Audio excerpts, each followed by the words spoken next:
I believe we are on. I think it's time for Southern Porches again. It is time for Southern Porches again, and I have posted out there as I get, see if we are broadcasting. Okay. Yep, we are. Okay. What is your experience with customer service in today's world? I mean, see what some people come back. You were here while I was on the phone to AT&T, and while she readily admitted that they made a billing mistake, and plus I got you as a witness now. Yeah.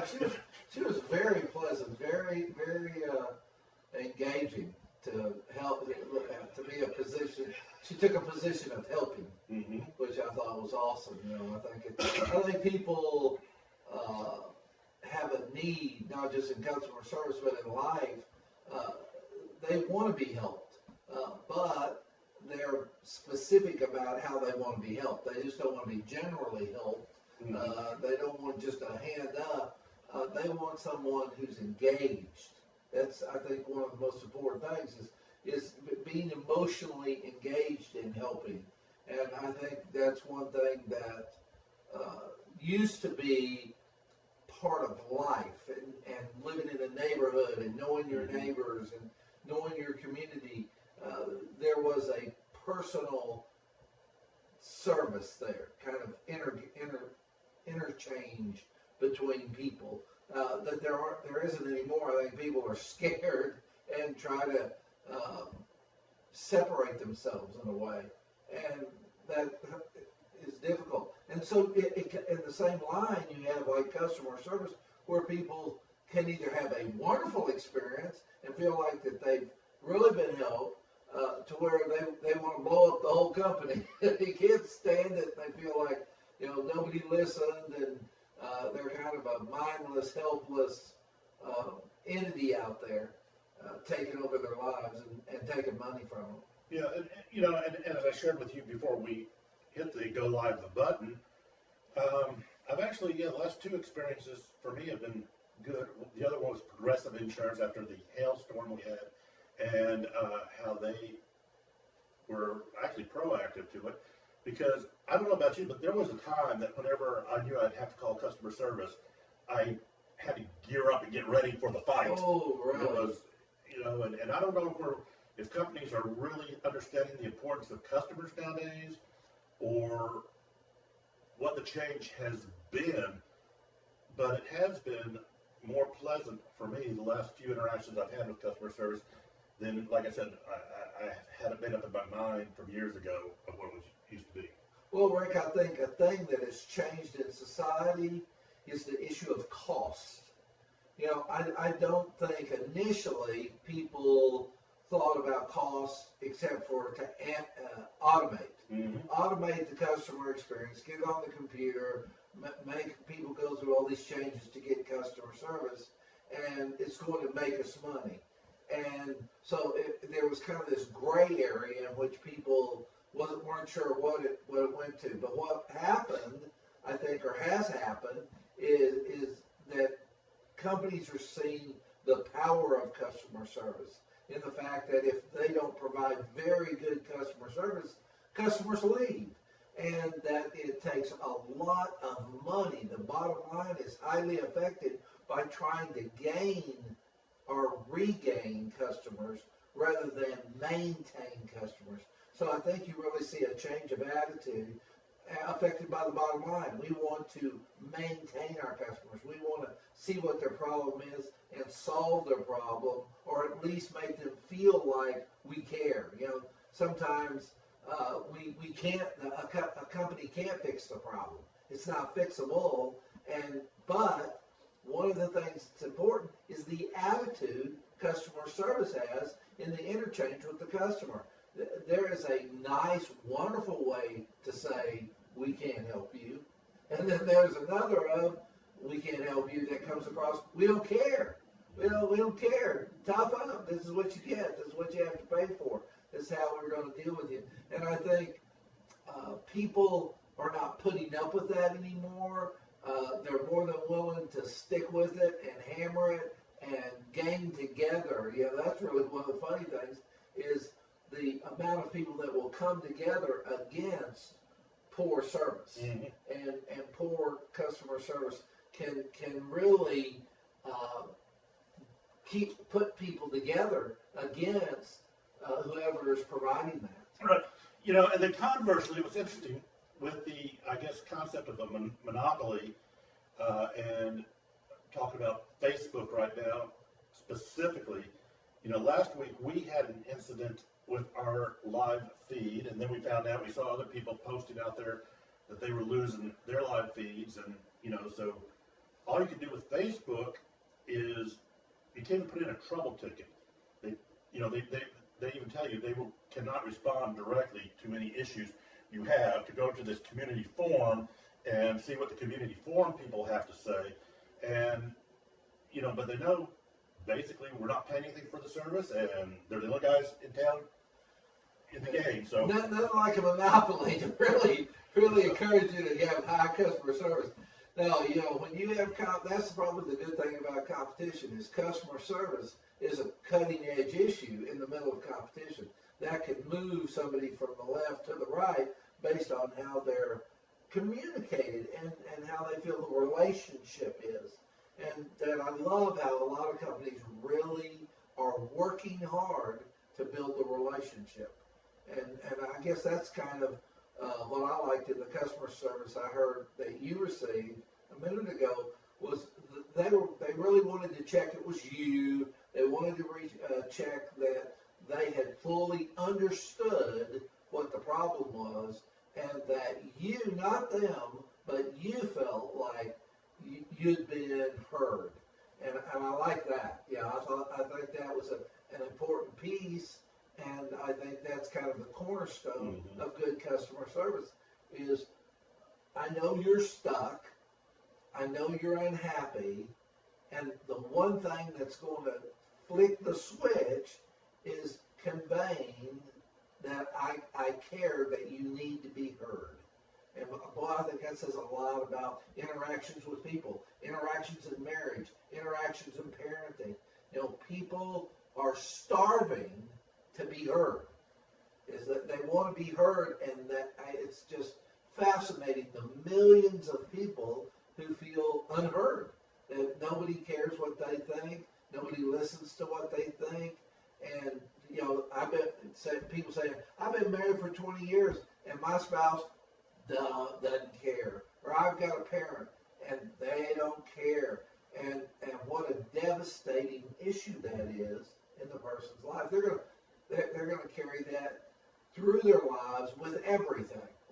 It's going to affect or filter every piece of information that comes into them. So customer service, we would love to think that it's just about I have a problem with my phone and I'm going to call somebody and they're going to fix the phone. But all human interaction has an element of customer service in it. Every marriage has a moment of customer service. And when people embrace that, they improve the quality of the relationship. Yeah. So Kim, when was the last time you had a good customer service experience? Because, you're mentioning that if they lose, I guess you're talking about Facebook, if they lose viewers or people that are on Facebook, their advertising dollars are going to go down. Yet, that is not, as I read it, that is their policy, is they will not respond personally to any Facebook user issues. They direct you over to the group that is supposed to be able to help other members, and it doesn't appear they're driving for advertising dollars right now. And yeah, like I said, it's been a struggle. Yeah, I think when you don't have an issue, or a company doesn't have an issue, but you want them to respond, you're foolish. You're foolish. And that's, again, back to relationships. I think when people don't care about being a parent, people don't care about being a spouse, people don't care about being a friend, but the other person wants them to care, oh boy, that's a nasty issue. That's a nasty issue because I want you to step up. I want you to do this. Well, the other person's basically saying, I don't care. And that's what you're saying about Facebook. We're doing fine. I don't see any big need. It's not affecting my bottom line. Don't care. Why? Don't need to care. And that, I think that's a part of it in relationships. Sometimes we don't create a need. We want people to do it out of the goodness of their heart. And that's a setup to be abused, and it can turn into some really ugly things. So it's important to have people in your life that are investing as much as you are. And I think that's the same way with companies. I think when companies are committed to their customers or in a relationship, then they have something to lose. And so it encourages them to listen more intently. Right, and again, I like how you said that, because we can create a vision for corporations, we can create a vision for marriages, we can create a vision for work groups, and I'll constantly hear about when we're talking about attitudes cannot be changed or you cannot correct, and then we go back to maybe some of the other fast food providers where you hear somebody say what bad experience they had, and yet you can almost guarantee you can go into a Chick-fil-A anywhere in the United States and have a fairly consistent customer service experience, and that if you do have an issue with customer service, it's going to be resolved. Now, is that an umbrella statement? Maybe it is, but that's been my experience in the opportunity to visit Chick-fil-A's throughout the Southeast versus, well, I don't want to say names, but versus another one or two fast food environments where it's been known that you're kind of, as a customer, you're more of a hassle than you are appreciated. Well, I think it's where your vision is. Because when I was young, I worked at McDonald's. And let me tell you, boy, they cleaned all the time. They cleaned when they opened up. They cleaned in the middle of the day. And boy, did they clean when they closed that building up. And I really feel like Chick-fil-A has become the new McDonald's as far as that system. I think McDonald's has backed up and does not have that focus anymore, and I think it shows. And I think Chick-fil-A is people that have picked up that system. And if a system works, if it isn't broken, don't break it. If it's working, don't change it. And I think Chick-fil-A came along and said, we're going to be a wonderful, clean, pristine place to eat food. And that's where they are now. And I think it's because of that is kind of a customer service focus. I think that, did they have to do that? No. All they had to do is serve chicken sandwiches. That's all. All I got to do is show up. I like that old joke. And, the guy looks at his wife and says, 20 years ago, I told you I loved you. If anything changes, I'll let you know. And it's that kind of attitude of what happens is complacency seeps in, and with complacency is directed toward being caring. Do I care? Do I invest? Do I do the work? If I'm complacent, the answer is no. If I'm complacent in any of my relationships and I don't care, quality automatically goes down. And so you see, like in marriages or in relationships, it's about focus and investment. This is our goal. This is what I'm going to do. And I think people who check in on that. This was my goal when we got married. 5 years later, I check into my goals, and I may adjust them, but this is the result I want, and these are the goals I've got to provide those goals. And people who have them, is that a little extra work? Yes. But does it pay off? Yeah, because people are invested. When you sit out and make goals and focus on goals and focus on quality, then you really have a relationship of investment. Yeah. Okay, guys, I see two of you from the old dial page days that have joined us, and I know there's comments that you have regarding why DP became the largest paging provider in the South. What's your thoughts on customer service today, and do you remember those days of how the customer at dial page was treated? And Tony, what about, does church have a need to provide customer service? Woo, amen. Oh, amen. Not just amen, amen. The churches do. You know, that used to be, if we opened the door and it was by routine and social pressure, people became involved. And I love in a lot of the new churches, at the core, at the very bottom of everything, is about relationship.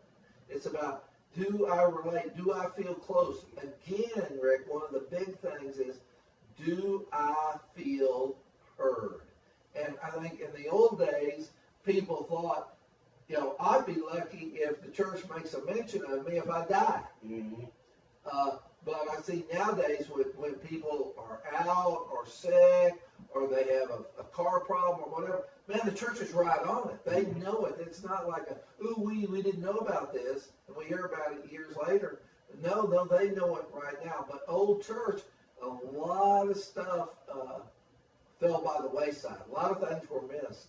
So I love the new churches that are customer service based. It's not like you're trying to sell God. It's you're trying to emulate God. You know, that God was caring. Jesus was caring, that he wanted people to know they were heard. And I think back in Jesus' day, that was highly important. Mm-hmm. And I think here in the South, it's highly important too. I think that people want to be connected, and they're going to be drawn to connectedness. And so I see some churches that don't put an emphasis on that, and there's others that they're totally. And I'm not saying it's the new church. I was talking to somebody last night who's were part of the building of a church, the starting of a church. You know, and they talked about this person who 66 years ago was the first child born to the church. Yeah. And this church is invested in their community. They know their community. They see the church as, you know, this is part of all the people that live around it, and we want to listen to them. We want to provide for them. We want to care for them. And so even though it's an old, quote-unquote, old-time church, their investment and focus on being connected is very high. And I think that churches in the future that are going to survive it are going to be customer service based. I don't think the old style of just open the doors and they're going to come in is going to work. And I think we've seen a lot of big churches fail mm-hmm. and be empty and, you know, turn into restaurants and dance clubs and whatever, because their parishioners just sit on their fannies and said, you know, here we got a great place, show up. And people go, well, I don't care if you got a wonderful place to show up. If you don't care, I'm not coming. I'm not going to. It takes too much effort for me to get dressed and get up and to go someplace. If I don't feel, quote unquote, connected to the community of believers. And so I don't care if it's an old church or a new church, I think it has to have a new vision of customer service. So customer service, huge in today. You know, huge in the future of ministry. And also in life, it's also giving more than expected. And I think Kim mentioned that about the beacon. And I see another really dear friend of mine who we lived back to back to each other in Metuchen, New Jersey. but his dad or his family. Rick, I don't know that I tell people on the air that you've been in New Jersey. Yeah. I don't know about that. Well, there were some good experiences, and Oh no, not New Jersey. and I don't know how you would describe his dad's store. And DB, if you want to key in there, because all I remember, it had a great candy counter to it, and I remember going in there with 50 cents, and his dad would make sure I didn't leave till I had a bag of candy. Yeah. You know, so he went above and beyond, and I was always a satisfied customer.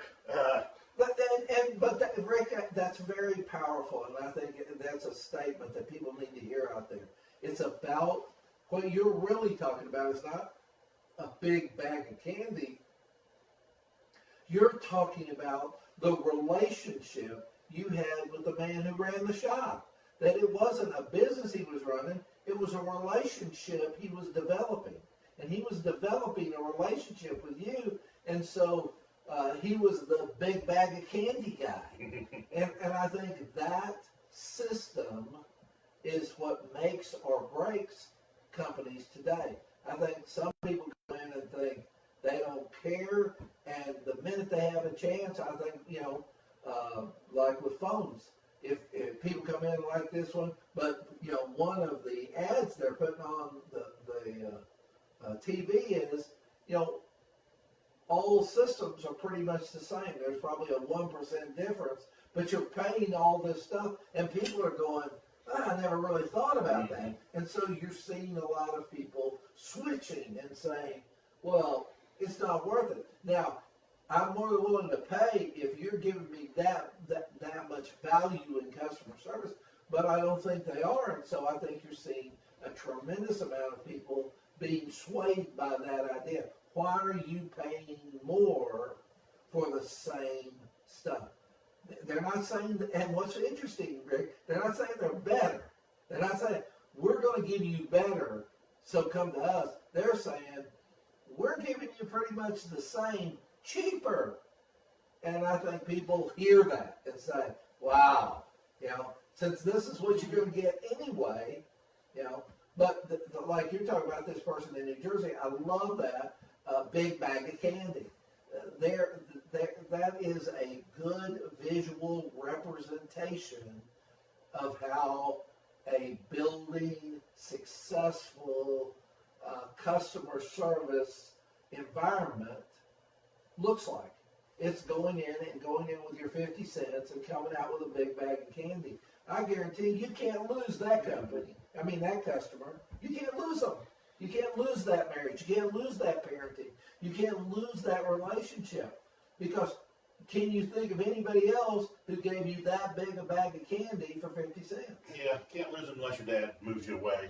Yeah, and that's New Jersey. Yeah, so I wanted to stay in New Jersey because I get the big bag of candy. Yeah. I think that'll preach. I think that is a definite statement out there for people that they need to look and say, and I think the other side is you went in thinking about a big bag of candy. He could have given you a little one. You could have been happy with a little one. A little one would have been worth the 50 cents you gave, and there we go. That's a regular thing. But he gave the big bag, and he saw how that impressed you, and that was a great, quote unquote, customer service moment. But too many people don't care. Be happy with the little bag you get. Shut up, move on. You're bugging me, and they don't realize. Yeah, you sold that little bag of candy, but that's all you're going to sell. And I bet that guy who gave you the big bag, you couldn't wait to go back and get more. Right. It's a good deal, and I think you're seeing that with companies that they emotionally create what will be considered a big bag of candy, and they have what's called loyal customers. And I'm saying as a therapist, I see that in marriages, I see that in parenting, I see that in relationships, is that people mistreat other people, don't put any value in, and then wonder what happened to the marriage, what happened to the friendship, what happened to my child doesn't appreciate all that I've done for them. Well, usually it wasn't that much, and the child just got tired, and the minute they could drive a car, they were gone. So, okay, I'm going to stay here as long as I, quote unquote, have to, but that's it. I'm out of here. And we need to think, are we providing an environment of what we're talking about today, good emotional customer service? And when you do, it's near impossible to lose, and that's one thing that is funny. I see some families where they all live within a mile circumference of the grandparents' house, all of them. None of them moved that. They not only have not moved to another town or another state, they haven't moved from a different area. And there's others that, man, the minute they got the ability to drive the car, they live in New Mexico, they live in Utah, they live anywhere but where I grew up is what I hear people say. Because that was, quote unquote, a terrible place in which I have terrible memories, and the minute I could get out of there, I was gone. Mm-hmm. So I think that's the one thing you want to think about is, am I creating relationships with the people I care about that will create emotional loyalty? That because it's just people get tired of being used and abused. They get tired of having no value, and then that opens them up for other people coming into their lives and saying, well, I care more about you. I think you're more special. I think, I care about you much more. And so they're drawn away from their original relationships. And there's a lot of sadness in that. But little investment, if you invest little and then you lose it, my thought is, well, what'd you expect? Well, you're just supposed to be here. You said you'd be here. No, it changes, and you have to create value, and you have to have goals, and you have to have things progressive. Mm-hmm. that and again, like we're talking about with business customer service, what worked 20 years ago would cause a business. And although successful businesses did that 20 years ago, if you did that 20 years later, you'd be out of business. Lots of times I'm talking to people, Rick, and I say, I'm going to set everybody here up in business. I'm going to give you your own business. And everybody's like, woo, all right. I said, but there's only one catch. I said, you can't use any technology after 1950. And usually they all go, oh. And I said, well, what's the problem? I'm giving you your business. And they said, well, in 30 days we'll be out of business because we can't compete without present technology and using that present technology. And boy, that says so much. Mm-hmm. You've got to adjust. You've got to progress. You've got to use what's out there and be aware of what's out there. And we've always done it this way. Well, I always going to do it this way. Well, and that's why, like you talked about with churches, they've always done it that way. Yeah, that's called closed today. Yeah. And if you would have ever told me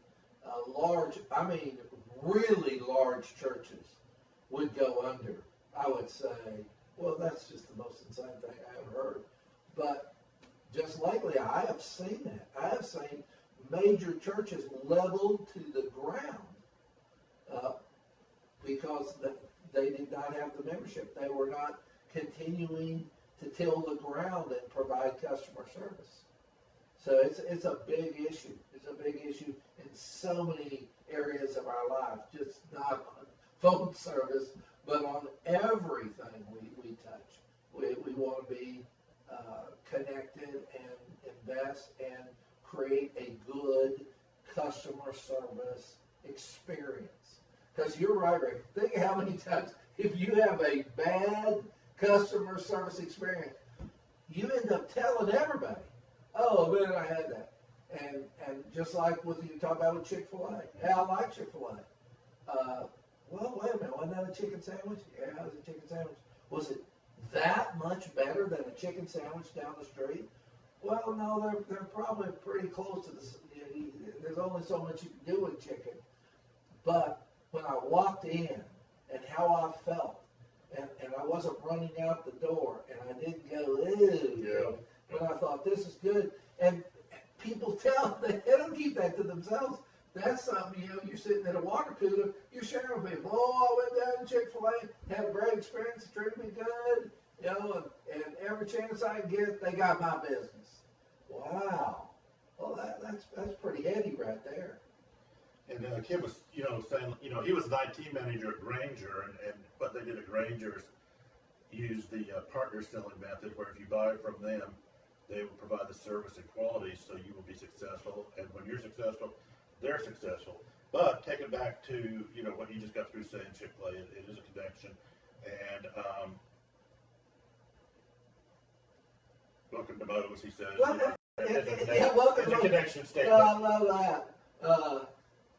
And that's what's interesting. That Chick-fil-A wasn't doing anything exceptionally different as far as chicken sandwich is a chicken sandwich is a chicken sandwich. Chicken, it's fried chicken, it's on a piece of bread. That's it. But it stands out because of the total package. I don't hear people going to Chick-fil-A just because they got a good chicken sandwich. I hear people going to Chick-fil-A because they had a good experience. And a consistent experience. And that is what's also the key is, when you are traveling, going down the interstate, and you have a choice of a Chick-fil-A at a restaurant A and a restaurant B, you know that if you stop at the Chick-fil-A, the food, the service, the interior are pretty much going to be consistent. Yeah, you're going to be, the word I'm thinking of, Rick, safe. Yeah. That when you traveled in the old days, you were putting your life in your own hands. You just didn't know who was doing what with what, You might have been getting horse meat for all you knew. But, in Chick-fil-A, I love that consistency. And I think that's powerful in personal relationships, If I know that I know how people are going to be, and I've had a good experience, and they put the effort in to continue the good experience, they don't have to be busting it, but they have to be investing. And you can really tell the difference between a crowd that invests, even in, like we're talking with churches. You can see a crowd at church that invests and a crowd in church that are just lackadaisical and whatever, and we'll do it. Fine. I heard the other day, I thought it was funny. They said they brought a consultant in and did consulting on everything. And they said, yeah, that's probably about the 15th time they brought a consultant in. And the minute they got the results, that went into file 13 or the trash can. They paid the money to do the consulting. The consulting told them what to do, and they blew that off. That the biggest thing was to show that they made an effort involving the consultant, not that they made an effort doing something the consultant says. And I think that's one of the things, Rick, we see in therapy, is people come in for marriage therapy or parenting or whatever issues, and you tell them, okay, I hear what you're saying, not you got to do this, but maybe you want to try this. And they will look you straight in the face and go, great, wow, I never thought of that, and yeah, I'll do that. And that's the last time. They don't change, nothing's different. It's like, oh, buddy. And again, I can't tell people out there how many times when a child gets a car, they're gone. That's their moment of freedom. I've been waiting to be old enough and to be able to get my hands on a car, and the minute I do, that is mobility, and there's nothing keeping me here. And that goes with that's like with the telephone company or with churches or with marriages or whatever. There's got to be something in there to keep people. Just like you're talking about with Chick-fil-A. I'm driving down the road. I need to be able to count on an experience. And if I can count on it, that's going to motivate me to pull in and eat there and to spend my money there. But if I don't know where this is coming from, I don't know what you're doing, I don't feel like you care. Woo, buddy, I tell you, that's a scary moment. That's a very scary moment. And I think as time is going on, it's getting to be a bigger deal. I think, like I said before, I think people don't talk about a lot of stuff, but the one thing consistently I hear people talk about in all kinds of settings is customer service. Customer service is consistent. Yeah. And, Roger, we honestly have no idea sometimes what we're going to be talking about. Like today, it was driven by me getting a chance to make a call to customer service beforehand. So we did not have any intentions of we didn't even know we were going to talk about Chick-fil-A. But Dan Cathy, if you are out there and ever hear about this, we are not too proud to work for Chick-fil-A food. So if you want to put product placement in here, we will be happy to eat a Chick-fil-A biscuit. We'll put a Chick-fil-A lemonade right there, and that's what it's about. That's what it's about. And it's easy for Rick and I to talk about that. And I have had experience in other restaurants, and I'm not jumping to talk about them. Yep. And I just and it's also cool, and I love, again, it's thinking about customer service, where if you work for Chick-fil-A, they have a scholarship program that's going to help you progress your educational experience. They're making an investment. They're saying, if you stick with us, we'll stick with you. Wow, man. I mean, somebody way back in the day, Rick, was thinking. And I guess there's a piece of me that wishes that there were marriage classes out there that had a section in it about investment. Making and keeping, and marriage is an investment. Having a family is investment. Building a family is an investment. And although we gladly talk about Chick-fil-A, this is in your backyard. This is what really makes or breaks a lot of people. The only time they invest is when they're older and in college or in later in high school. I'm going to invest in taking people out and buying them food and dancing with them and spend all this time and energy. And once they say I do, I'm done. Put a fork in me. I'm done. I'm not going to put any more into that. And they don't realize, woo-wee, that all that good stuff and all that good vibe you created early on is eventually going to wear out. It's just people are going to say, if you think you got me based on this forever, you've mistaken me. Somebody else is going to offer me something better later on, and I'm going to be gone, and you're going to deal with that issue. And so it's about, I'm making an investment. I'm doing what I need to do. If it goes wrong, it was not because I didn't make the investment. I didn't set the goals. I didn't do the footwork. And I think you see people who have a kind of steadiness in their soul because they know they did the work. And the reason things did not go well was because of the issues of the other person. But that's an oddity. What normally happens is people get into things, they don't do the work, they don't do the investment, they don't do the customer service, and eventually the person finds something better. Yeah. And I think it's important, and like I said, interesting because we really had no intentions of this, but the idea what you're talking about, the investment into their employees, and since we are not paid by Chick-fil-A and share this, are sponsored by Chick-fil-A, but you know, one of the neat things I like about them, and then unfortunately we're out of time, but is they do put investment into families. You know, True Kathy and his wife put a lot of money into different ministries that supported families. And over at Berry College in Rome, Georgia, they have the Windshape Foundation, which marriages can go to and get revitalized and get a chance to reconnect back on the connection side.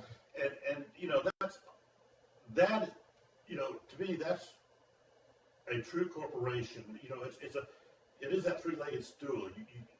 It has to stand on the commitment to the employees. It has to stand on the commitments to the customers and stand on the commitment to the community.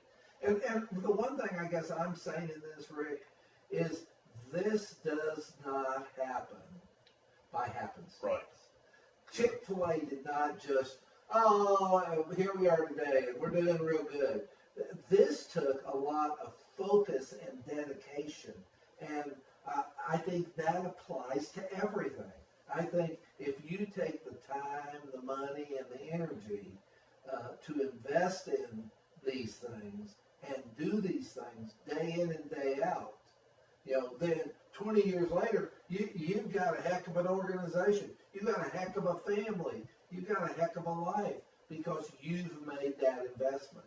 And too many people want the end, but they're not willing to do from start to middle to get there. Yeah. And that's what I think is an incredible insight on the Kathy family who said, let's invest in this, let's invest in this, let's invest in this.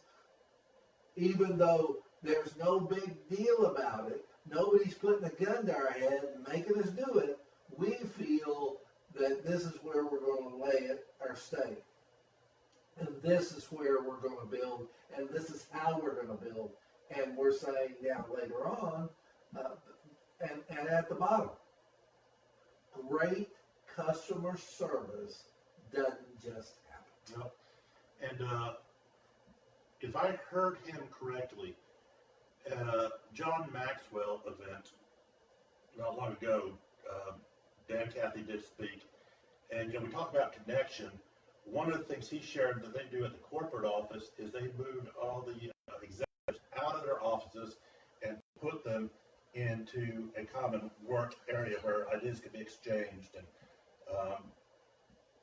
I'd like to see that environment. See, you know, I'm sure you had the opportunity for meetings to have conferences and so forth. But it was an interesting idea too. Like, yeah, let's actually talk to each other. Yes, let's develop relationships, and I think that's kind of at the core of Southern Porches. Mm-hmm. Is we want to encourage our listeners, our viewers, to invest in relationships. And what we're saying is you will not regret that effort. Investing and making that effort is going to give you an awesome payoff. Emotionally, spiritually, physically, all those areas are going to have an incredible payoff. And you may not see that at the very first, but what we're saying is down the road, you're really going to see that. All right, Dr. Rhodes, let me see if I can get this one saved. Really? Sorry we weren't able to save the last one, but we hope we saved this one, and we encourage you to continue to come on back and be a part on the porch here with us. So we'll see everybody Tuesday, if not before. Later.